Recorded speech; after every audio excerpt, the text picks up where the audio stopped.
Bonjour, alors je suis Christian Eckenspieler, auteur du site internet ubuntu.i17.fr, Ubuntu facile. Donc là dans ce tutoriel je me propose de vous montrer un peu comment fonctionne XAMPP. Alors j'ouvre une fenêtre internet.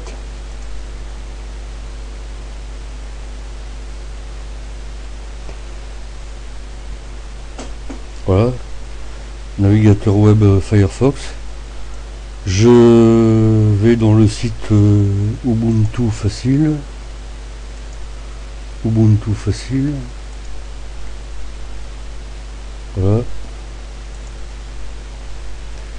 Et donc je vais dans la section internet et la page serveur local XAMPP. Donc si vous n'avez pas encore installé XAMPP sur votre ordinateur, vous pouvez le faire en suivant la procédure qui est décrite ici. Et bon, il n'y a pas de problème, ça marche à tous les coups. Maintenant, ce que je voudrais vous montrer, c'est plutôt un peu comment ça fonctionne. Donc on va se mettre là, donc configurer votre environnement XAMPP. Tout d'abord, je vous conseille de créer un dossier, un répertoire si vous préférez, qui va contenir tous vos sites web. Donc pour ce faire, bon, vous pouvez le faire en graphique ou en utilisant la console. Là donc on va utiliser la console. Enfin terminal si vous préférez. Pour créer notre nouveau dossier, nous allons utiliser la commande mkdir qui signifie make directory. Donc je tape mkdir.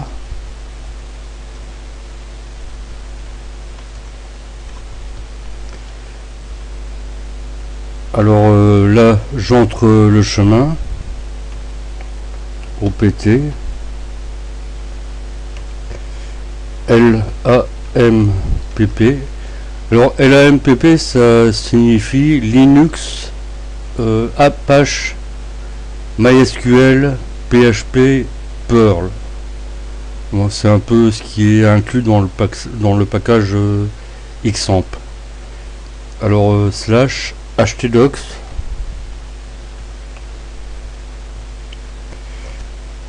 slash projet underscore web. Et voilà, normalement le dossier projet web est créé. On va s'en assurer en se plaçant dans le répertoire htdocs. Alors change directory slash on est à la racine hein, de l'ordinateur, opt l ampp htdocs. Voilà. Maintenant on va lister. Bon, on voit que on a bien notre nouveau dossier qui est là. Bon, maintenant je ferme le terminal et je lance XAMPP. Alors j'ai créé un lanceur.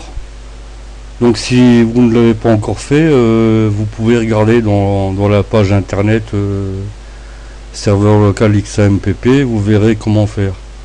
Donc je clique dessus, j'entre mon mot de passe.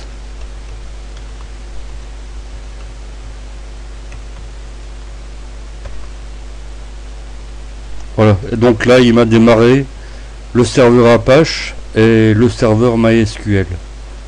MySQL, c'est une base de données SQL qui, enfin tout ça c'est du logiciel libre. Donc là, ben, rien n'apparaît sur mon écran, hein, c'est tout à fait normal. Donc là, ce que je vais faire, c'est ouvrir un nouvel onglet. Voilà. Et là, je tape localhost, qui signifie serveur local. Bon, là, je suis dirigé vers le tableau de bord, dashboard, et je constate que tout fonctionne à merveille. Voilà. Maintenant, je vais ouvrir un nouvel onglet. Alors, pour vous dire que localhost, ça a comme adresse IP 127.0.0.1. Donc, à la place de localhost, je rentre 127.0.0.1 slash, et là je mets le nom de mon dossier que je viens de créer tout à l'heure, là, projet web. Voilà. Et donc là je vois que j'accède bien à mon projet, mais il n'y a rien dedans, hein. Bon, c'est tout à fait normal puisque on n'a rien mis dedans. Alors maintenant, on va ouvrir un explorateur de fichiers. Voilà. Et on va se déplacer dans le dossier projet web. Donc pour ça, on va cliquer sur ordinateur, OPT, lampe, htdocs, projet web. Voilà. Donc là, on se trouve dans notre dossier projet web. Alors, à l'intérieur de ce dossier, je fais un clic droit et je fais nouveau dossier. Et bon, je l'appelle statique, par exemple.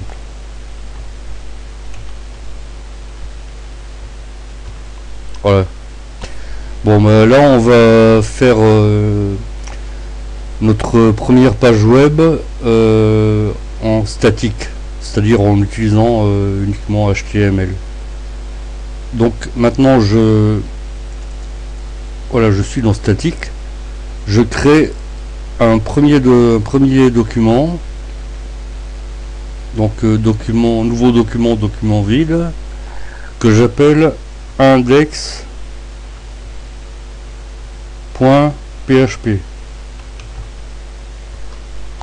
Et je crée également un fichier qui va contenir une feuille de style. Donc je fais nouveau document vide, minimum .css. Enfin, CSS, ça veut dire Cascading Style Sheets. Ça veut dire feuilles de style en cascade. Enfin bref, c'est des feuilles de style, quoi. Ça sert à gérer le style d'une page. Ah, d'ailleurs, je me suis trompé, c'est pas index PHP, c'est index HTML. Ouais, je m'excuse, je modifie le nom. Index pardon, HTML. Voilà. Bon, maintenant je vais éditer ce fichier à l'aide de Gedit. Donc un clic droit, ouvrir avec Gedit.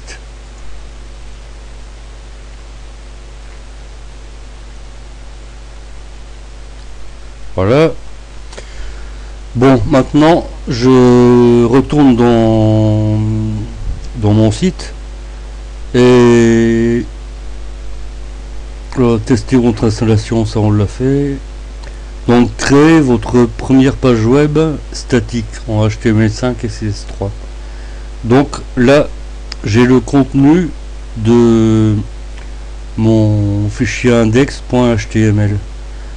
Je le sélectionne, voilà, un clic droit, copier. Maintenant je vais dans Gedit, je fais édition, coller, voilà. Et donc là vous pouvez constater que Gedit est un éditeur de texte performant puisqu'il bénéficie d'une coloration syntaxique. Vous voyez, là on s'y retrouve facilement, quoi. Là tout est clair. Alors enregistrer, voilà. Maintenant je vais faire la même chose avec le fichier CSS. Alors je retourne dans mon gestionnaire de fichiers, je fais un clic droit, ouvrir avec Gedit, minimum CSS, voilà. Et maintenant je descends un peu dans la page.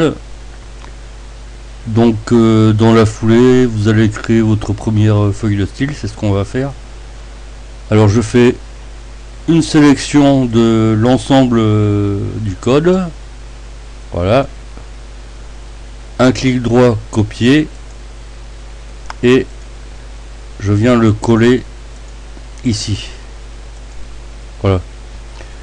Donc là ça définit le corps de page, ça définit les titres, ça définit les paragraphes, et ça définit le style des liens.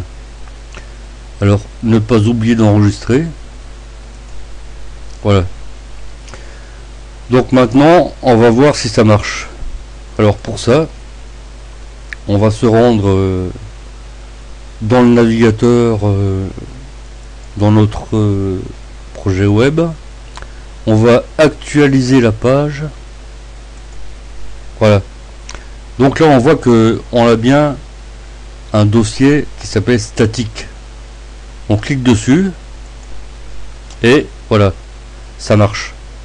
Donc là on a réussi à créer notre première page HTML. Bon c'est une petite page, hein, voilà. Il y a même voilà, il y a un lien là, un lien vers enfin le site ubuntu fr.org. Voilà, on retourne à notre page. Bon, donc c'est encourageant, là on a réussi à créer une page HTML. Maintenant on va faire mieux, on va créer une page web dynamique, en utilisant pardon, je zozote, en utilisant le langage PHP. Alors on va aller dans le gestionnaire de fichiers, on va se placer dans les projets web, on va créer un nouveau dossier qui va s'appeler dynamique.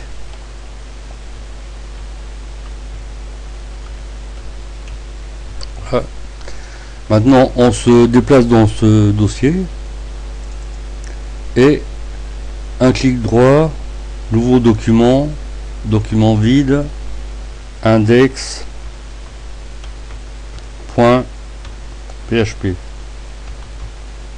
Voilà.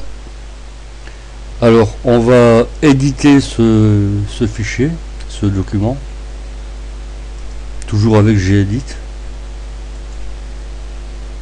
Voilà. Et on va copier le code qui se trouve dans le site là. Voilà, c'est là. Donc je sélectionne, un clic droit, je copie. Édition, je colle. Voilà. Donc ça c'est un script PHP, un petit script PHP hein, bien sûr. Donc là vous pouvez voir que bon, ça commence par ça et ça termine par ça. Et ça c'est une variable. Dollar aujourd'hui c'est une variable. Dollar heure c'est une variable. Et la fonction echo, c'est une fonction qui permet de générer du code HTML. Là, la fonction if, ça veut dire si aujourd'hui c'est samedi ou dimanche, ça veut dire qu'on est le week-end, on travaille pas. Et par contre else, ça veut dire sinon. Sinon nous sommes en semaine et on travaille. Voilà. Donc c'est pas compliqué, on enregistre. Voilà.